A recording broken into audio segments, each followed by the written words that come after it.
Iran, Israel और America के माबैन अगर दोबारा जंग होती है तो अब यूएई भी मुकम्मल तौर पर इस जंग के अंदर शामिल होगा। यूएई की जानिब से पहले धमकियां दी गई थी नाज़रीन, और अब उनकी जानिब से बाकायदा तौर पर हथियारों की टेस्टिंग भी शुरू कर दी गई है। वो कौन से हथियार है जो कि ईरान के खिलाफ इस्तेमाल किए जा सकते हैं, जिसका कामयाब तजुर्बा किया गया है मुत्तहिदा अरब अमारात की जानिब से, वो डिटेल्स आपके साथ शेयर करेंगे। पाकिस्तान ने भारत को शिकस्त दे दी है और इंटरनेशनल कोर्ट में भारत को यह शिकस्त हुई है। किस मामले पर शिकस्त दी है नाजरीन, वो भी आपके साथ शेयर करेंगे। On the other hand, for the first time नाजरीन, लबनानी मज़ाहिमती तंजीम इसराइल के लिए और इसराइल के खिलाफ अब नाजरीन बड़े पैमाने पर ड्रोन्स का इस्तेमाल कर रही है, और उन ड्रोन्स का इस्तेमाल करते हुए इसराइली फौजियों को, फौजी अफसरान को जहन्नुम वासिल करने की इतलात मौसूल हो रही है। किस किस मकाम पर निशाना बनाया गया है, बड़ी अहम तफसीलात है, और हर उस लोकेशन की डिटेल्स आपके साथ शेयर करेंगे जहां पर इस वक्त लबनानी मज़ाहिमती तंजीम की जानिब से इसराइली अफसरान और फौजियों को निशाना बनाया जा रहा है। ऑन दी अदर हैंड, सिर्फ फौजियों को निशाना नहीं बनाया जा रहा, बल्कि इसके साथ साथ आयरन डोम के लॉन्चर तक को निशाना बनाने की इतलात मौसूल हो रही है, और ये लबनानी मज़ाहिमती तंजीम की जानिब से एक बहुत बड़ी कार्रवाई की गई है। एक जानिब ये खबरें मौसूल हो रही हैं, इतलात मौसूल हो रही है इंटरनेशनल रिपोर्ट्स की तरफ अगर देखा जाए तो अमेरिका एक हफ्ते बाद हमला करने की कोशिश कर सकता है, और ऑन दी अदर हैंड लबनानी मज़ाहिमती तंजीम एक्टिव हो चुकी है।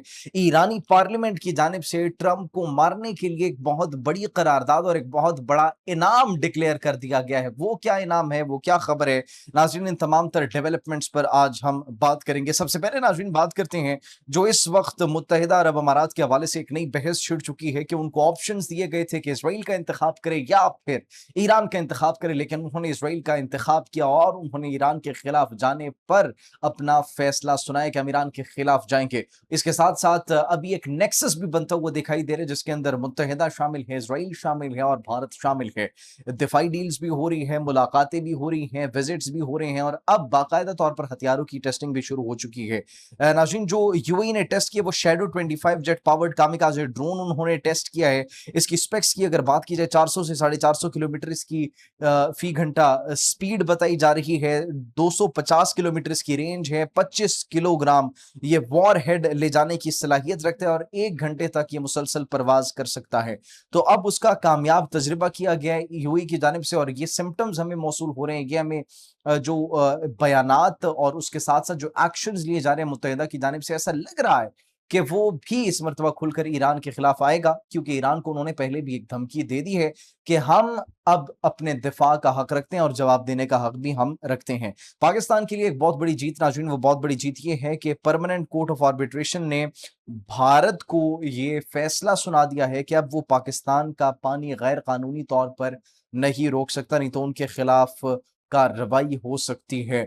ये फैसला सुना दिया गया है, पाकिस्तान के हक में फैसला सुनाया दिया गया है। इंडस वाटर ट्रीटी को जो सबूताज करने की कोशिश की जा रही थी, जो उसकी खिलाफ वर्जियां की जा रही थी भारत की जानिब से, अब इंटरनेशनल कोर्ट की जानिब से फैसला सुना दिया गया, और ये फैसला पाकिस्तान के हक में सुनाया गया, जो कि पाकिस्तान की एक बहुत बड़ी जीत है। ऑन दी अदर हैंड नाज़रीन, देखा जाए लबनानी मुज़ाहिमती तंजीम वो मई 2026 में पहली बार बाकायदा तौर पर एफपीवी ड्रोन्स का इस्तेमाल कर रही है, और ये ड्रोन्स जिनको वो इस्तेमाल कर रही है, इजरायली फौजियों को निशाना बनाया जा रहा है, उनके अड्डों को निशाना बनाया जा रहा है, आयरन डोम सिस्टम्स को, बख्तरबंद गाड़ियों को नुकसान पहुंचाया जा रहा है।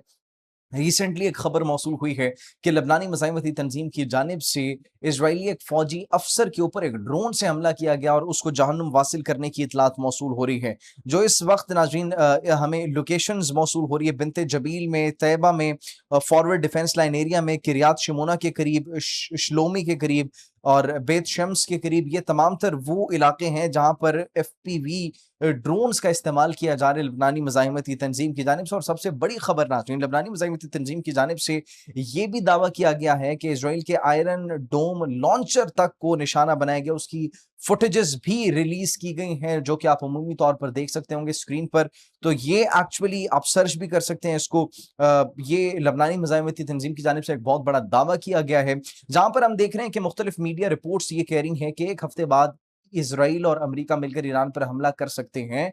तो on the other hand Iranian parliament की जानिब से एक बहुत बड़ी स्टेटमेंट दी गई, एक बहुत बड़ा ऐलान अगर आप कहें कि किया गया। ईरानियन पार्लियामेंट ने ट्रंप को मारने पर 50 मिलियन की बाउंटी रख दी है, मतलब जो भी ट्रंप को जहन्नुम वासिल करेगा उसको मारेगा, उसको 50 मिलियन से नवाजा जाएगा। तो जहां पर एक तरफ ट्रंप बाउंटीज लगाते हैं, ट्रंप एक तरफ जो है वो ऐलानात कर रहे हैं, मुतजाद बयानात दे रहे हैं, ईरान पर हमले की बात कर रहे हैं, उनको धमकियां दे रहे हैं, डरा रहे हैं कि अगर तुमने हमारी ऑफर एक्सेप्ट ना की तो बहुत बुरा होगा, हम हमला कर देंगे, एक दिन में सब कुछ तबाह कर देंगे, बर्बाद कर देंगे। वहां पर ईरानी पार्लियामेंट की जानिब से बड़ा तगड़ा और करारा जवाब दिया गया। ट्रंप के सर की कीमत रख दी गई है 50 मिलियन।